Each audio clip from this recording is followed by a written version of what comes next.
हाँ जी, पाठ्यक्रम बदल चुका है। अंग्रेजी में बहुत बड़ा बदलाव यहां पर आपको देखने को मिल रहा है।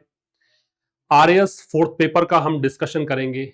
क्या यहां पे चेंजेस हुए हैं, कैसे अब थोड़ी सी आपको स्ट्रेटेजी बदलने की जरूरत है और कैसे रटने से अब काम चलेगा नहीं। क्योंकि अब जैसा कि सुनने में आ रहा था कि यूपीएससी के पैटर्न पर धीरे धीरे आरपीएससी जाना चाह रही है, तो वैसा ही कुछ यहां पे आपको देखने को मिला है। तो बता रहा हूं थोड़ा सा मैं आपको कि अब जो फोर्थ पेपर अपना हुआ करता था 200 नंबर का, वही 200 नंबर का फोर्थ पेपर है।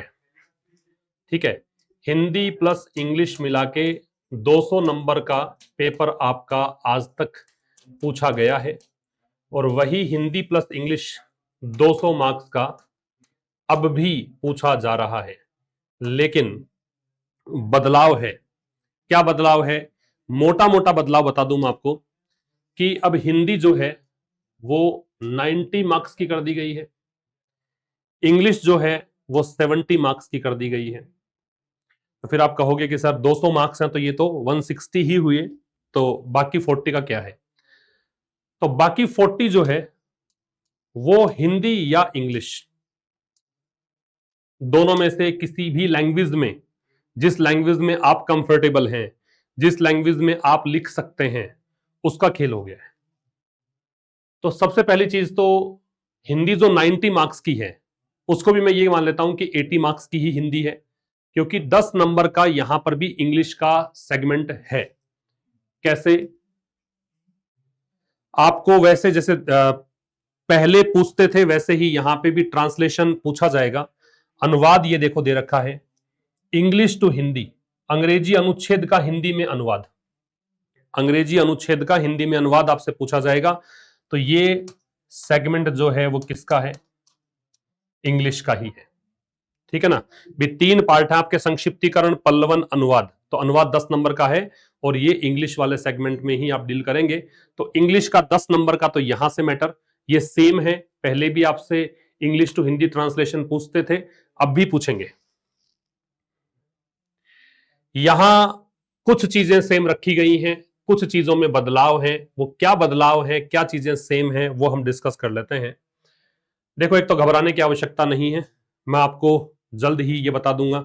एक स्ट्रेटेजी वीडियो आपको मिलेगा, उसमें हम डिस्कस करेंगे कि कैसे कुछ चीजें आपको डील अब करनी है ना? थोड़ा सा आपके लिए एक चुनौती भरा काम यह है कि आप जो ग्रामर को रटने का प्रयास करते थे बार बार में और सबसे कंफर्टेबल अपने ग्रामर सेगमेंट में ही अपने आप को पाते थे, वो ग्रामर सेगमेंट लगभग हटा दिया गया है। लगभग ही चला गया, मत कहूंगा पूरा ही चला गया। 6 टॉपिक्स आए करते थे आपके ग्रामर में, याद करो। Article, determiners, tense, preposition, modal, है ना? ऐसे करके 6 टॉपिक्स आपके ग्रामर के थे। लेकिन अब ले देकर ग्रामर का एक ही टॉपिक छोड़ा है, वो है प्रेपोजिशन। और प्रेपोजिशन तो आना भी चाहिए, क्योंकि ये एक ऐसा टॉपिक है, ये एक ऐसा टॉपिक है जो आपको बहुत हेल्प करता है जब आप टेक्स्ट लिखते हैं, कोई पैराग्राफ लिखते हैं, प्रेसी राइटिंग करते हैं, तो यहां पे प्रेपोजिशंस में हम एरर कर देते हैं। तो इसलिए ये वाला टॉपिक रखा है आपका। और क्या चीजें बदलाव है? सेगमेंट ए, जो पार्ट ए है, वो 20 नंबर का था, आज भी 20 मार्क्स का है। फर्क क्या आ गया? फर्क ये आ गया कि प्रेपोजिशन एक टॉपिक रखा है ग्रामर में। इस टॉपिक के अलावा आपको same word used at different part of speech, जो बच्चे मेरे से पढ़े हुए हैं ऑफलाइन उनको पता है, मैं बहुत जोर दिया करता था इस बात पे कि पार्ट ऑफ स्पीच आपको पहचानना आना चाहिए, आपको वर्ड कैटेगरी की पहचान करनी आनी चाहिए। तो वो देखो अब जोड़ दिया है आपके आरएस में। आपको अगर पार्ट ऑफ स्पीच की पहचान करना आएगा तो आप ये चीजें कर पाओगे, वरना ये नहीं कर पाओगे। तो एक वर्ड का अलग अलग पार्ट ऑफ स्पीच में कैसे यूज होगा, जैसे एग्जांपल के लिए मैं कहूं मैं कह दूं गो इज अ वर्ब, तो यहां पे जो गो है वो क्या है? वो नाउन है। ठीक है, और मैं ये कहूं ही इज गोइंग देयर, यहां पे जो गो है वो एक वर्ब है। तो मैंने कुल मिला के लिया तो एक ही शब्द है, लेकिन अलग अलग तरीके से उसको यूज किया है। तो ऐसा आपको सीखना पड़ेगा। आपको फ्रेजल वर्ब्स और ईडियम्स पूछेंगे, पहले भी पूछते थे, लेकिन पहले आप लोगों ने दो दो ऑप्शंस देखे होंगे कि मैं लेफ्ट वाला ही करूंगा, मैं राइट वाला ही करूंगा। अभी आपको एप्लीकेशन कि कैसे उस फ्रेजल वर्ब को सेंटेंस में यूज कर सकते हैं, कैसे उस ईडियम का यूज हो सकता है, अच्छे से आपकी अंडरस्टैंडिंग होनी चाहिए उस चीज को लेकर। ठीक है, वन वर्ड सब्स्टिट्यूशन पूछते थे, अभी भी पूछेंगे, लेकिन कैसे उसको अप्लाई करना है, कैसे उसको यूज करना है वो पता होना चाहिए। कुल मिलाकर रटने वाला पार्ट को हटा दिया, समझने वाला पार्ट जो है वो आपसे पूछा जाएगा। वर्ड्स ऑफन कंफ्यूज्ड और मिसयूज्ड, कंफ्यूजेबल वर्ड्स पहले भी पूछते थे, अभी भी पूछेंगे, लेकिन एप्लीकेशन मुख्य मुद्दा यही है, अप्लाई करना आना चाहिए, रटा रटाया नहीं चाहिए। पार्ट बी में आइए। पार्ट बी में तीन चीजें आती थी, पहले भी अभी भी। पैसेज आता था, प्रेसी आता था, ट्रांसलेशन आता था। ट्रांसलेशन सेम रखा है, Hindi to English translation 5 sentences आपको मिलेंगे। पैसेज सेम रखा है, लेकिन पैसेज देखिए थोड़ा सा लेंथ बढ़ा दी है, 300 वर्ड्स के लगभग पैसेज मिलेगा, 300 शब्दों के लगभग। तो मैं जैसे कि हमेशा एम्फेसाइज करता रहा हूं कि बेटा न्यूज़पेपर पढ़ा करो, इंग्लिश के टेक्स्ट पढ़ा करो, नॉवेल्स पढ़ा करो, कुछ पढ़ोगे हैबिट में आएगा तभी तो ये पार लगा पाओगे। तो वही चीज आपको यहां देखने को मिलेगी कि बहुत लंबा पैसेज, उसी पैसेज में से 5 क्वेश्चंस जो पहले भी पूछते थे, उसी पैसेज में से ही प्रेसी राइटिंग करनी पड़ेगी। ये एक नई चीज कर दी है। ये अभी एपीओ का जो परीक्षा हुई थी, है ना, एपीओ वाली जो एग्जाम है, लीगल की तैयारी करने में विद्यार्थी जानते हैं इसको, उसमें ऐसा पैटर्न था कि उसी पैसेज में से क्वेश्चंस, उसी पैसेज की प्रेसी। तो ये एक चीज जोड़ दी है। 30 मार्क्स का आपका सेगमेंट बी है। और पार्ट सी जो है वो 20 नंबर का है, 30 नंबर का पहले आता था। 30 नंबर में हम निबंध देखते थे, इलेबोरेशन देखते थे, और हम देखते थे लेटर राइटिंग। तो इलेबोरेशन सेम रखा है, वही 150 शब्दों में वही 3 चॉइसेस आपके पास होंगी, एक पिक करना है। लेटर राइटिंग यहां पे है, लेकिन थोड़ा सा देखिए, लेटर राइटिंग में आपको ऑफिशियल लेटर लिखवाया जा सकता है, डेमी ऑफिशियल लेटर लिखाया जा सकता है, ऑफिशियल मेमोरेंडम आ सकता है, रिपोर्ट राइटिंग आ सकती है, इनमें से कुछ भी आ सकता है। अब पहले ये था लेटर या रिपोर्ट राइटिंग, अब थोड़ा सा विस्तार किया है और ढंग से आपको पढ़ना पड़ेगा ये।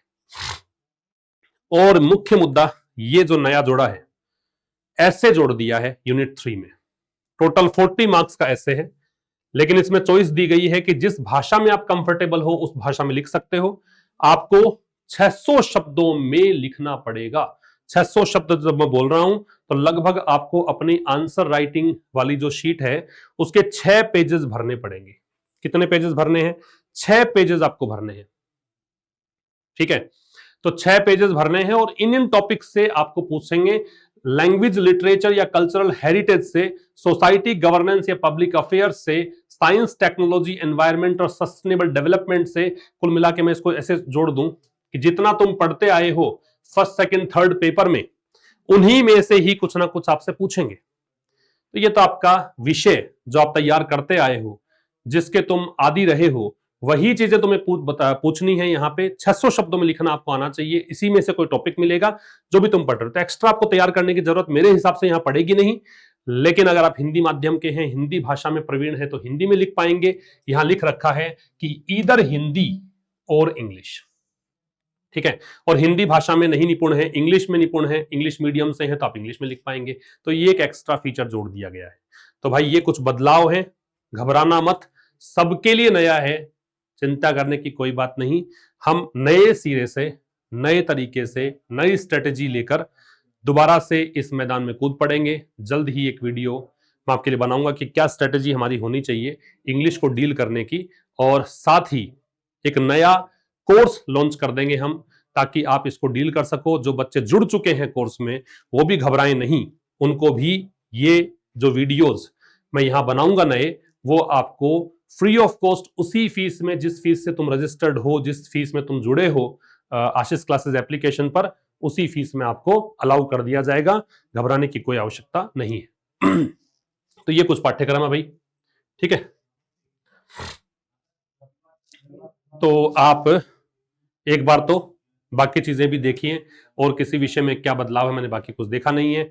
मैंने फोर्थ पेपर देखा, फोर्थ पेपर का मैंने बताया। Okay, thank you very much, see you very soon through next video. Till then, नमस्कार।